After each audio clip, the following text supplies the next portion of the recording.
What's going on, guys? Flying to Busy here, and I'm back for another Pokemon Mastered video, and we're going to be taking a look at Empoleon and Berry, since they are one of the three free-to-play sync pairs that are going to be getting their 6-star awakening, just like with Lucario that I did a video on the other day.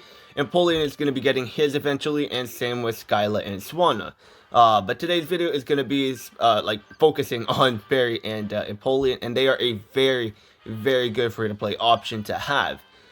So their moveset and their kit and everything, like, they're not bad. Bubble is very good because you can literally just spam that, which is why Berry and Empoleon are a very good nuker, because you could just spam Bubble and just get to your sync move very, very fast. Now, in terms of their grid, I do show it off over here as well, which is right here.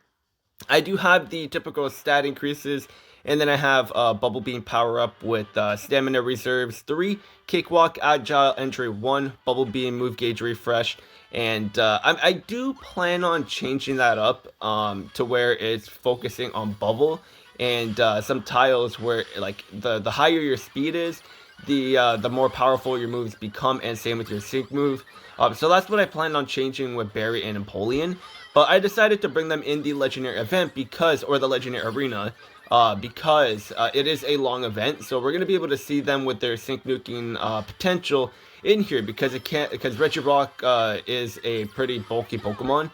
And with him having these legendary arenas that have 3 HP gauges, it is very good when it comes to doing these kind of showcases, which is why I tend to have my showcases in these legendary arenas when they are available. Especially for like Berry and Empoleon being a sync nuker, it is very beneficial to have them in here so that you can see their sync nuking potential. And right now my Empoleon is only at 4 stars, so of course they're not going to be at the max potential, but they're still pretty good at 4 stars. If you have them at 5 stars, of course the damage that you're seeing here is going to be much higher if you have them at 5 stars. So but regardless, they're still very good. And there are points during this gameplay, like, where you can literally see, like, it is so good to have Bubble, because you could just spam it. There was a few times where I could spam Bubble like 4 or 5 times in a row, and then that's 5 counts knocked down off of the sync move, so I could just get to that sync move very, very fast. And before, like, if you were to watch, like, if you watch my videos like for a while now, you know that I never really was a fan of Bubble on Empoleon, but after using Berry and Empoleon a lot more, Bubble is just so good. And with Berry and Empoleon being a sync nuker, Bubble is just so crucial to help them get to their sync move a lot faster, because you could just spam it over and over and over again. And then with lowering their speed, it will take longer for the enemy to get to their moves. So meaning you're going to be able to spam Bubble a lot more, and then you'll be able to get to your sync move a lot faster. So I'm a very big fan of Berry and Bubble now, so I really like that. And I do really like their animation. Their animation is nice. Empoleon is one of my favorite water types in Pokemon in general. But honestly, when it comes to Bubble and Bubble Beam, Bubble can definitely stay, but Bubble Beam, honestly, like, it does get stronger, because of course with Berry being a very, very good sync nuker, they, like, all their moves and everything will get much stronger the more you sync moves, so it's not really much of a problem. But when you're going into events that don't really last as long, like just the typical regular events, Berry is not really going to be the best in that situation, just because the starting damage that he has isn't really that great. So that's going to be a little bit of an issue. But in terms of like Legendary Arena, Berry is of course always going to be very, very good, just because of what he can do with his sync nuke, and with Bubble helping him get to his sync move very, very fast. Like like, he's very good in long events, but in short events he's okay. But like in battles, like the full force battles and stuff like that, after he gets his 6-star awakening, he's gonna be much better. Because of course, as we all know, when a syncer becomes, or a striker becomes 6-star, they get that AOE effect on their sync move, which becomes very, very good. And Berry is gonna be getting that, which is nice. So that's gonna help him a lot in terms of shorter events. But the only thing I wish they changed is Bubble Beam. Honestly, that's the only thing I'd really hope they changed. I don't see them changing Bubble Beam unless in the future they decide to give us some kind of TM feature in the game. So like if like a TM feature comes to the game, maybe we could teach Empoleon Hydro Pump in exchange for Bubble Beam, but at a cost for that, maybe you have to pay up like maybe 5 or 10 million coins. Because obviously they're probably not going to want you to like have an insane move on a Pokemon like just easily, so they're probably going to have a catch with that if they were to have like a TM feature in the game, which would actually be very cool. Like imagine a TM feature comes into Pokemon Masters, and then all of a sudden you could take out Bubble Beam on Empoleon and then put in Hydro Pump. Imagine that. Imagine how insane that would be. And with how strong Empoleon and Barry are when it comes to the Sync Nuke, by like their 9th or 10th Sync Nuke or Sync Move, whatever, like imagine Hydro Pump. Like that's gonna be insane.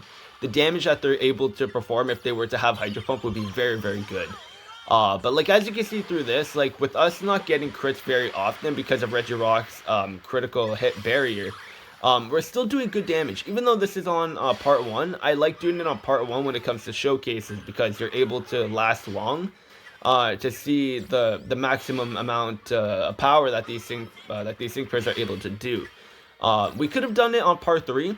Both the team that I have, because I wanted it to be like a free-to-play team, because of course this is like the best free-to-play team. So a lot of people are going to be able to use Empoleon, Swanna, and Starmie in a lot of battles because they're just so good all around together. And with Swanna and Empoleon getting their 6-star awakening soon as well, this free-to-play team is just going to get much better. But I like doing it on part 1 just because, like I said, it helps with longevity of the battles, so you can see the proper potential with all these sync pairs. But like now I started going in with Bubble Beam just because since we're on the final HP gauge and we don't have the critical hit barrier up anymore, I thought I'd use Bubble Beam so at least we could see the damage that Barry is able to do with Bubble Beam. And without being super effective, it is doing with a crit like 1,500 damage, which is very good. So if we were to be super effective, this would honestly be like maybe 2,500, 3,000 damage per Bubble Beam for a 2-bar move, which is very good. So you don't want to take that too lightly. Like if you're going up against a battle and they're weak to water, Barry is going to be very good. And I also go right to the co-op battle because Flannery is weak to water. So we just do the quick co-op battle over here. And against super effective Pokemon, like when we're strong against, okay, so over here, they're weak to water. So of course, Barry and Empoleon are just going to demolish them. And then when they get their 6-star awakening, you could literally just target Torkoal. And then when you get your sync move, because it will be an AoE, it will just knock out both of the Gravelers. So you don't have to worry about targeting, which will be so good. I cannot wait for Barry and Empoleon to get their 6-star. Honestly, thinking about it now, this stage would probably be the best stage to farm up coins when Barry gets the 6-star awakening, because it will just be super fast, because you can literally just keep the targeting on Torkoal, keep attacking, and then once you get your sync nuke, it will AoE, and then it will knock out both of the Gravelers, and then Torkoal will be very low on health as well, so then you can just continue with Bubble Beam. So it will be super fast, and it will be a great way to farm up coins, actually, because also in the future, I do expect them to have 3-star gears, and we already know that getting 2-star gears to the max level is quite costly, so imagine 3-star gears. So like, I've been farming the coins for a little bit now because I do expect them to have 3-star gears coming eventually. So I just want to be prepared. But being super effective, as you guys can see, Empoleon is very good. Honestly, he's not to be taken lightly. I know before in previous videos I did talk down on Barry and Empoleon, but yeah, they definitely changed my mind, and I cannot wait for their 6-star awakening. They're very good for sure. And I'm sure a lot of you guys do have them at 5 stars. I'm not sure if a lot of you guys have them at 20 out of 20. But we do know they are one of the sync pairs that are going to be getting their 6-star awakening. So it's going to be very good. But anyways, that's going to be it for the video. This is my Barry at 4 stars. This is how he performed. He's very good. And like I said, if you have him at 5 stars, he's going to be much better. And then he's going to get a 6-star awakening. And then he's going to be insane. I cannot wait. Let me know what you guys think of Barry and Empoleon down in the comments below. They're like one of the best sync nukers in the game, and I cannot wait for their 6-star awakening. That'll be it, and I will see you guys later.